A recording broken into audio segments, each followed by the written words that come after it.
Queridos radioescuchas, soy Federico Cruz, su brujo de lujo. Estamos en su programa Ciencia, Cultura y El Pilón. El Pilón, como saben, es de música y estamos acompañados de dos músicos que han iniciado una serie que es la música en línea. Músicos en línea, como es el famoso son de estas tierras mexicanas. Estamos enfrente de uno de los mejores lugares de vista, que es la Plaza San Jacinto, aquí en San Ángel, y transmitiendo gracias a Roberto González, que es nuestro patrocinador y nuestro anfitrión, aquí en la Fonda San Ángel. En la entrada de la fonda verán un caracol que pertenece a la Slow Food, que quiere decir cocina hecha con todo el tiempo del mundo, que tú dices que sabes cocinar, Charlie. Sí. Espero que no te vayas antes, tienes que hacernos algo de esas cosas raras que comen, tanto marisco diferente que tienen ellos allá en Chile. Y venga a disfrutar nuestras tostadas de pata, al ratito las vas a disfrutar, saben a sexo, es como nosotros nos identificamos los mexicanos. Y estamos en el agasajo de sacar la espiritualidad que conduce a un encuentro fabuloso entre la música que ustedes ya han escuchado y van a seguir escuchando en nuestros programas. Me parece un gran encuentro el que hicieron ustedes dos, en donde se ve la generosidad y cada quien pone su parte del genio que les corresponde y sale algo totalmente diferente. Y la intención de hacer este otro programa, Francisco, también estuvimos hablando la vez pasada con Charlie sobre la capacidad, lo que él siente de estar en este país, que venía por 6 meses, bueno, pero también se casó con una mexicana, ¿no? Y la mexicana no debe guisar muy bien, pero él él debe por lo menos hacer las mejores campechanas de ostión y camarón. Pero decías que tenías otras actividades tú de... Bueno, ahorita estamos en una lucha social que ya lleva mucho tiempo, pero ahorita en los últimos 3 años se ha empezado a consolidar, que es el proceso de reconocimiento de los músicos del Parque Coyoacán, de los músicos viejos. El Parque Coyoacán tiene pues, ya más de medio siglo, mucho más, ¿no? Pero no sé, unos 40, 50 años de historia de artistas y de músicos urbanos, músicos de la calle. Pasamos de un proceso desde del 2010 al 2012, 2013, en que tocar en el parque era punitivo, era perseguido, a un proceso de tolerancia y después a un proceso de... O sea, llegaba la patrulla y se los cargaba, los espantaba. En aquellos, bueno, a mí me tocó en esa época que me llevaran a los separos, ¿no? Irme a los separos por tocar en la calle, pero no soy el único músico que le pasó eso. Hubo mucha denuncia, mucha lucha por parte de otros músicos, como un músico que tiene 40 años tocando en el centro histórico que se llama, le dicen el Vampiro, y él toca el sax en la calle desde hace años, ¿no? Y otras violinistas, gente que el gobierno del DF los tomaba en la calle y se los llevaba. A mí me tocó la desafortunada suerte de pelearme durante la administración de Raúl Flores por poder tocar en la calle. Por esa situación... ¿Era del PRD? Sí. Vieron que curioso, izquierda, ¿verdad? Y era líder sindical, ¿no? Y ahora ya es bueno, en fin, fue otro momento, ¿no? Se hizo un reordenamiento del espacio público de Coyoacán. Se reconoció a los mimos, a los payasos, pero a los músicos no. ¿Y cuál era el cargo que te hacían? ¿Vagancia? Ninguno. ¿Incitación al desorden público? ¿Qué era? Siempre hubo una parte de mi época de tocar, de cantar la verdad sin censura, ¿no? Entonces, eso cuesta, ¿no? Y la otra es el simple hecho de tocar en la calle. Hay gente a la que no le agrada. Porque evidentemente también hay una parte de la gente que está en la calle que no se sabe comportar, ¿no? Y los músicos en especial. Entonces pasamos de un proceso de que me perseguían y por eso fui a la Asamblea Legislativa y pasé por muchas cosas, envié cartas a la Corte Interamericana de Derechos Humanos a ser reconocido en el espacio, y que pasamos de un proceso... Hasta la Corte Interamericana. Pues envié cartas porque nadie te hacía caso, ¿no? Y a final de cuentas te reciben y te dicen, sabes que no es posible responderte porque es un problema local, hay que resolverlo en las cortes locales. Así pasa, ¿no? Pero si hay hasta una comisión de derechos humanos sí, pero fui y envié y me dijeron que era un proceso normal, que no había ninguna violación a los derechos humanos, etcétera, etcétera, etcétera. En fin, pasó ese proceso. Y empezaron a aceptar a los músicos porque yo me peleé con el delegado y salí en el Reforma, en el periódico Reforma, en una suerte que tuve, y ya de ahí me dejaron de molestar. Entonces empezó a llenar el parque en los últimos 3 años de músicos, particularmente de un grupo de músicos con amplificadores, y eso trajo toda una problemática nueva, ¿no? En algún momento nosotros nos veíamos como músicos, cuando nos saludábamos, no nos hablábamos, pero cuando empezaron a llegar la gente con los amplificadores y empezó a quedarse en el parque, no a moverse, a tardar largas horas, llegaban momentos en que no podíamos tocar y nos comenzamos a juntar, a hablar qué es lo que estaba pasando, a buscar soluciones. Porque tu presentación es a base de sonido, tu voz, sí, que tiene buena voz y aparte de instrumentos que, por decirlo, no necesitan micrófono. Sí, pero aún así necesitan un esfuerzo descomunal. ¿No? O sea, cantar, el maestro Charlie como su servidor, nos cansamos, ¿no? Y en Norte tenemos una población de músicos que ya son gente que tiene 60, 50 años, 70 años, ¿no? Que está tocando en la calle y que se encuentra en asimetría de competencia, porque cuando llega un músico con amplificador, le pone la bocina, le sube al volumen, trae pistas, ¿no? Se convierte en una competencia desleal, ¿no? Porque ¿qué esfuerzo tiene de repente hacer playback? Porque algunos lo empezaron a hacer, frente a un músico que sí trae su violín, que sí toca las piezas, que sí se sabe sus canciones, se sabrá 50, 60, 30, pero se las sabe. Frente a un músico que llega con una pista, con una bocina, le sube a todo el volumen y no le importa que esté el otro músico al lado y lo plancha. Entonces se vuelve una competencia en el que el amplificador, en lugar de ser una herramienta para el músico, se vuelve un arma de destrucción masiva y sonora. Le destruye los oídos al comensal y elimina a la competencia. Entonces, estos últimos 3 años, estos músicos llegaron, nos empezaron a prohibir lugares de tocar, en el mercado nos dejan tocar, en algunos lugares ya no nos dejan tocar por ellos. Muchos de ellos eran jóvenes, tomaban mucho, bebían mucho en el espacio público y eso generó consecuencias, ¿no? Porque primero un momento el gobierno los toleró hasta que ya no pudo tolerarlos porque las quejas eran reiteradas. Vecinos bajaban porque a las 5 de la mañana estaban tocando, a las 3 de la mañana, porque se iban completamente borrachos, porque ya empezaban a ofender y empezaba a haber problemas con los músicos viejos. Entonces ahorita estamos en un proceso en el que ya gobierno más o menos nos reconoce, ya habla con nosotros, estamos pidiendo que se nos credencialice, que se nos otorgue un reglamento, que es necesario en la calle tener un reglamento para tocar.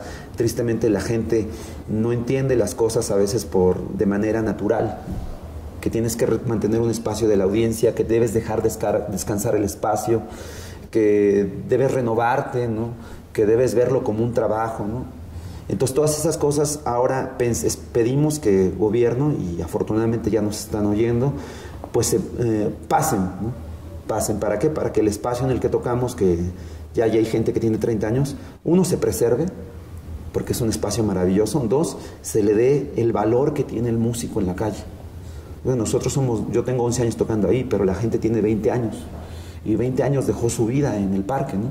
Toque bien o toque mal, dejó 20 años de su vida. Para que otro músico llegue y toque ahí, hubo otros que fueron los pioneros. Y esa gente normalmente es tratada mal, porque vienen de comunidades, porque son músicos líricos, ¿no? Porque tocan música mexicana. Ay, ahí viene el que toca música mexicana, ¿no? Entonces llega uno de jazz y se pone con las pistas y apantalla más. Pero hay gente que tocó en la época dorada del cine mexicano, ¿no? Que tocó para Jorge Negrete, para Pedro Infante, gente que fue Valores Juveniles en su época. Hay gente valiosa, nada más que la gente no lo entiende porque hay un desprecio total con la cultura, con nuestra cultura. Y lo otro, el músico, pues es un músico que no se le debería culpar, se le debería entender. Es un músico que vino de un pueblo a este lugar, ¿no? Y que a lo mejor no tiene todas las herramientas que, por ejemplo, tiene el músico de jazz, ¿no? Pero sí le echa ganas, sí preserva un patrimonio, una historia, preserva la historia. Entonces, ahora estamos peleando por eso. Pues lógicamente pues trae consecuencias, ¿no? Porque hay gente que no le gusta que se regule, hay intereses, hay también desavenencias, porque los músicos 20 años haciendo lo mismo y de repente le dices hay que cambiar, no es fácil. Pero ya la mayor parte de la gente grande ya nos reconocemos, está cambiando. Antes nos peleábamos, tocaba uno y al otro lado inmediatamente sin respetarnos. Ahora ya nos respetamos, esperamos a que termine el otro, nos vemos como compañeros, procuramos que espere que termine el compañero y de la vuelta caminamos. Intentamos hacer del espacio un lugar sostenible de trabajo. ¿Por qué? Porque si no lo vemos así, el espacio se va a colapsar. Porque llega más gente, porque no se respeta, porque el comensal se va a molestar, porque el restaurantero no está a gusto, porque el vecino está enojado, porque todos los días estamos tocando con altos decibeles, ¿no? Entonces, esa es nuestra lucha. Vamos a una pausa musical para que vean que como ronca duerme, no nada más habla así. Es difícil ser amigo de este hombre. porque nos está describiendo que el hombre es el ojo del hombre. Vamos a una pausa. Un poquito más radio. Espera. Sí, hermano.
Acabamos de regresar de la pausa musical para que vean cómo toca el dueto, que tiene apenas 2 meses de recién nacido. Charlie, ¿tú percibiste eso que dice Francisco aquí en la calle? ¿También es igual en Chile? ¿Cómo es? Sí, aquí sí lo percibí. Allá en Chile es diferente porque allá tienes que pagar un permiso si es que te lo dan. No se permite ni el comercio ambulante, ni los músicos callejeros. Es muy difícil que te den estos permisos, por decirlo de alguna manera. Entonces no se ve toda esa realidad como la que se ve acá. Así que alguien quiere, como dicen ustedes, gandallar tu espacio cuando estás tocando, sí se ve. Pero, no sé, yo soy tranquilo en ese sentido. O sea, si que pasa algo así, tengo que aceptarlo, aparte que yo no soy de acá, así que... Pero sí, aquí lo vi más marcado. Allá en Chile no lo pude sentir así. Como te digo, allá no te permiten el tocar en la calle o en espacios públicos. Tienes que pagar un permiso normalmente. Entonces, acá sí. Aquí sí he tocado hasta en las micros, pero en realidad tocar para mí es tocar en las micros, tocar en un gran escenario, es lo mismo, en la música. No. De lo que estás hablando entonces, Francisco, es un derecho humano al trabajo. Constitucionalmente tenemos el derecho al trabajo, ¿no? Parece hasta anticonstitucional que vayas y pidas al gobierno que te permita trabajar. Lo que pedimos al gobierno es, uno, que nos reconozca, porque somos parte de una cultura, parte de un espacio, parte de una tradición, parte del patrimonio del que es Coyoacán. 2, que nos ayude a regularnos, nos ayude a convertir un espacio que cada vez, ahorita ya no es tanto, ¿no? Porque ya no hay tanta anarquía, pero que era de conflicto total, a ser un espacio de armonía para trabajar. Obviamente esto pues requiere un enfoque en el que primero se tome en cuenta a los músicos. Por eso lo estamos proponiendo nosotros, porque ¿quién sabe mejor sus necesidades que el músico? Es curioso cómo se mueven lo que mencionaban los intereses económicos, porque, por ejemplo, con los viene les dieron credencial, pero eso es un interés económico, obviamente, el que se mueve ahí. Pero también lo que tú mencionabas, el respeto, pero primero el respeto al espacio, porque el espacio se agota, el espacio satura, y de pronto llega lo que a mí me costó mucho trabajo los que estábamos en la izquierda en los 70s, cuando empieza toda la música que viene sudamericana, empezando por Atahualpa Yupanqui, ¿no? Y le empiezan el canto nuevo de parte de Cuba. Y de pronto empezaron grupos como los Pau Pau, no sé si recuerdas, que tenían bajo y batería, ya un grupo peruano que vino mucho tiempo acá, y como que nosotros, bueno, ¿qué tiene que ver esto con el bombo, con la quena, con la zampoña? Y es difícil esa integración, estás en una lucha, pero... Es una lucha titánica porque somos dos compañeros que la estamos llevando. Un compañero que se llama José Luis Islas, que está en la noche, que lleva mucho más lucha que yo, con los compañeros de la noche. ¿El que toca, José Luis Islas? Él toca bolero. Él toca bolero con otro compañero, ¿no? Hay como que nos dividimos. En la noche hay más boleristas y trovadores, y en la mañana estamos más los tradicionales, ¿no? Como los de la noche más para llevar serenata. Sí. Entonces, bueno, llegó esta circunstancia, no hubo golpes, ¿no? A veces te tienes que defender, porque se puso muy fuerte el espacio. Porque hay una terrible actitud en la calle. La terrible actitud es: la calle es de todos. Si bien es cierto que la calle es un espacio público, en la calle, como es de todos, pues deberíamos ceder, debemos ser capaces de ceder, pero es la ley del animalito, ¿no? Como no hay reglas, pues ¿qué? Me vale madres, chingo al otro y no me doy cuenta que chingo el espacio, ¿no? Entonces, uno hay que ver, el músico de la calle, uno debe comprender que la gente no está obligada a darte dinero. Dos, que trabajas en un espacio público en el que trabajan otras personas, no solo tú. Trabaja el que vende dulces, trabaja el que vende esto y que aquello. Que lo que hagas tú tiene una consecuencia positiva o negativa para todos. Dos, que es un espacio pequeño, finito, ¿no? El parque son 11 lugares y el mercadito ya, no hay más. La población, si crece en el espacio, en lugar de convertirse en una alegría, se convierte en una molestia, que ya estaba pasando. Tres, el músico debe comprender que debe renovarse. Debe renovarse porque si no se renueva, estresa su espacio de trabajo. Debe mantener la movilidad. Por eso a nosotros no se nos reconoció tanto, porque además el músico es a veces muy egoísta. Pues sí, toco y me voy, si me corre me voy para allá, ¿no? Y en cambio el payaso pues necesitaba a fuerza un espacio para desempeñar sus actividades, el mimo. Él tuvo que luchar para poder ser reconocido, y son reconocidos. Nosotros, como éramos muy egoístas, éramos la divina garza, ¿no? Pues no nos importaba pero ahora nos está importando. ¿Por qué? Porque el espacio se ha llenado, porque hay una terrible situación económica. Todo el mundo quiere sacar dinero de donde sea y como sea. Y a veces llega el que se disfraza de músico, toca una canción y la toca durante los 6, 7, 8 meses que está ahí. El que es talonero y que nada más toca media canción y pide dinero. Y es triste, ¿no? Pero es una realidad. Entonces, en esa gran cantidad de mendigos en los que de repente polulan en el espacio, está el que sí es músico, como los señores grandes, ¿no? Vamos a una pausa musical para que vean que Francisco como ronca duerme, y con Charlie hicieron cosas que me parecen extraordinarias.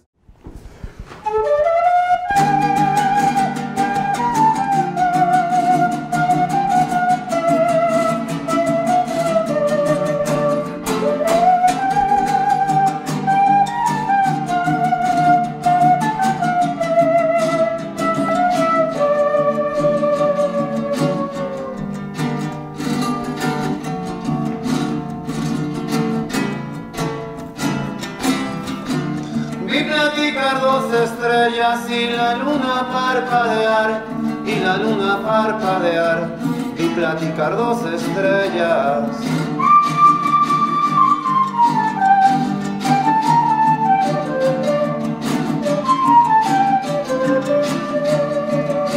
Yo miré que una de ellas, casi a punto de llorar, decía: el amor deja huellas que no puedes olvidar.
lo pusiste.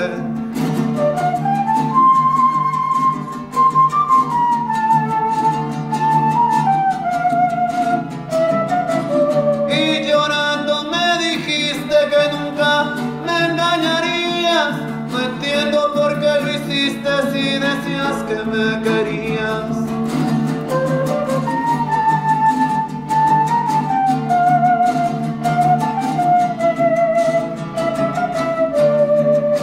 Adiós, bella flor, destino incierto que venir desde tan lejos a morir en tu desierto. Mañana me iré y te olvidaré. Si algún día regreso, me las cobraré.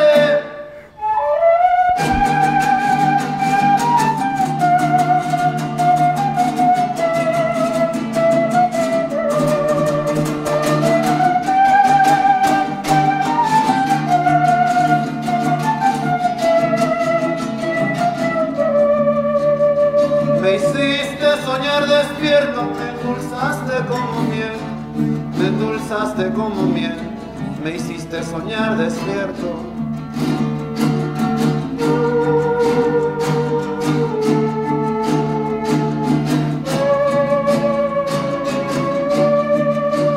Dejé cultivado el huerto, las caricias en tu piel, mas hoy vivo en el desierto que se dio por ser tan cruel.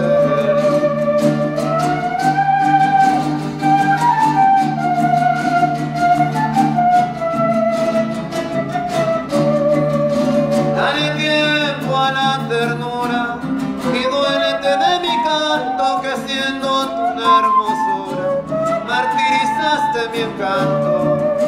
Mañana me iré y te olvidaré. Si algún día regreso, me las cobraré.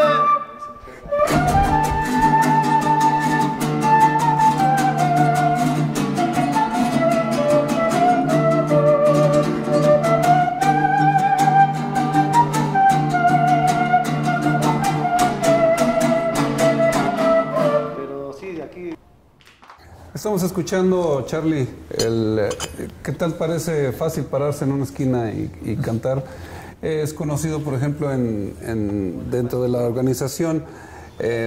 Voy a hacer todo lo posible para trabajar contigo. Bueno, mejor, trabajamos en eso porque, por ejemplo, en París están organizados, en Londres también, y es donde, por eso se dice que la mejor música que hay en Europa se escucha en el metro de París y en el metro de Londres. Esta lucha titánica que estabas haciendo me recuerda cuando Simon y Garfunkel con el Cóndor pasa, que la tocaron ellos, que era un dueto extraordinario, y por eso irrumpe la música andina en la cultura universal, y tiene que ser Hollywood el vehículo, ni modo. Pero es cuando empiezan ellos, ya empieza la música, el Cóndor pasa, pero es como, a ver, tócate el Cóndor pasa, ¿no? El pájaro campana, las de siempre, ¿no? Y dentro de esta lucha, Francisco, que me pareció de vital importancia poder platicar sobre eso, de que te metes o de Jesús de Nazareno, o te metes de una parte tan importante de que se respeten los músicos, de respetar el tiempo, porque incluso está uno en un restaurante y hasta profesionales se tienen que decir, oye, espérate, estoy tocando, y está el trío, está el mariachi, lo que sea. Hay una cosa, Charly, que me interesa que pudieras platicar. De mi experiencia de los países que conozco, México es el único país que es tan versátil en sus canciones. ¿Percibiste eso de que de pronto, bueno, mira, escuchamos el blues de James Bond, sí, escuchamos el desierto, escuchamos jazz, bueno, ¿qué es esto? Y no es fácil, que México ¿captaste eso que tenemos, este ambiente mexicano? Sí, la versatilidad. Sí, tienen muchos buenos músicos, grandes músicos, pero tienen algo especial que no solamente se ve en la música, se ve también en la manera ustedes de, por ejemplo, ponerle un nombre a un restaurante. Está con gusto, a que te llenes. Entonces tienen esa creatividad que yo no la he visto en ningún lado, gracias a Dios. He podido viajar por varios lugares y aquí sí que me llamó mucho la atención eso. Y esa misma creatividad yo creo que le da esa versatilidad también a la música. Por ejemplo, el maestro Paco, él tiene también sus canciones, y dentro de ellas tiene una en el género de blues. Y él, por decirlo de alguna manera, en el papel, en la teoría, capaz que ni sepa cómo se conforma normalmente una progresión dentro de lo que es el blues, pero lo hace, y lo hace muy bien. Entonces yo creo que eso lo tienen ustedes de gen, la música versátil en todos los géneros musicales. Hay grandes músicos aquí, para qué te digo, de parte folclórica, netamente cultural de acá, tienen un montón de ritmos, un montón de música, instrumentos. O sea, aquí es para quedarse 40 años y todavía no vas a aprender todo lo que te puede enseñar México. ¿Un hijo mexicano tuviste? No, que yo sepa. Apúrate de aquí al 7 para que encargan uno. Sí, de todas maneras yo voy a Chile y sí, voy a volver. A buscar a hijo. No, así volvería, sí. Más que nada, este viaje es porque yo lo decidí antes de conocer al maestro Paco, porque ya sentía que ya había pasado un ciclo. Tal vez a lo mejor si lo hubiera conocido antes de ya haberme comprado el boleto, el ticket del avión, tal vez no hubiera estado pensando en volver, porque esta fusión igual es interesante, me gusta, como te digo, a mí me gusta todo lo que es relacionado con la música y pues yo lo encuentro novedoso, mucho mejor. Ahora si se masifica o no se masifica me da lo mismo, si la idea no es hacerse famoso, sino que es tocar. Te haremos llegar el trabajo que hace Guillermo Cuevas, el señor productor, porque todo lo que hicimos antes fue puro mugrero, pero ahora ya nos pusimos las pilas, vas a ver la calidad que tenemos. Francisco, ¿vas a seguir insistiendo? ¿Tienes otro frente abierto? No te creo que nada más tengas el de los músicos. No, yo lo que quiero es que esta lucha que emprendemos los compañeros llegue a buen término, que logremos conciliar, que encontremos algo que uno preserve a mis compañeros, porque la verdad los respeto mucho, por ello estoy ahí, y que el parque crezca, ¿no? Evidentemente vamos a tener que ceder en algunas cosas. Ahorita pues es difícil porque es el proceso de conformación y de estar recibiendo cocolas por aquí, cocolas por allá, pero pues seguimos y seguiremos. Y la música seguiremos, nada más que yo ahí difiero con Charlie. Yo creo que la música no nace del gen, me niego a pensar que nace del gen. Creo que la música, uno es un medio, pero es un medio en el cual el hombre es instrumento de algo que está por encima de él, que son las emociones. La música se nutre de tus emociones, es como si tuviera vida. Tú le das, ella te devuelve, y hay que ser muy honestos, hay que dar lo que uno tiene. Las canciones que hacemos son parte de la vida, de nuestra vida. Entonces no hay otra manera de acercarte a tus semejantes que a partir de lo que es común. Gracias, Francisco. Gracias, Charlie. Gracias. Es un agasajo escucharle sus conceptos, su manera de hilar su trabajo, que aparte puedan hablar de él. No es fácil, lo sabes. Y gracias por este abrazo auditivo, este abrazo espiritual que tenemos. Hablaron bien de nuestro país, hablamos bien de la música, hablamos mal de las autoridades. A mí me parece muy bien, del color que sea. Y soy Federico Cruz, su brujo de lujo. Estuvimos en su programa Ciencia, Cultura y el Pilón, donde el pilón es este pilonzazo de música, de géneros que se mezclaron. Muchísimas gracias. No te vas a ir sin probar tus guisos, yo te voy. Y un abrazo para todos. Nos vemos y nos escuchamos en el próximo programa.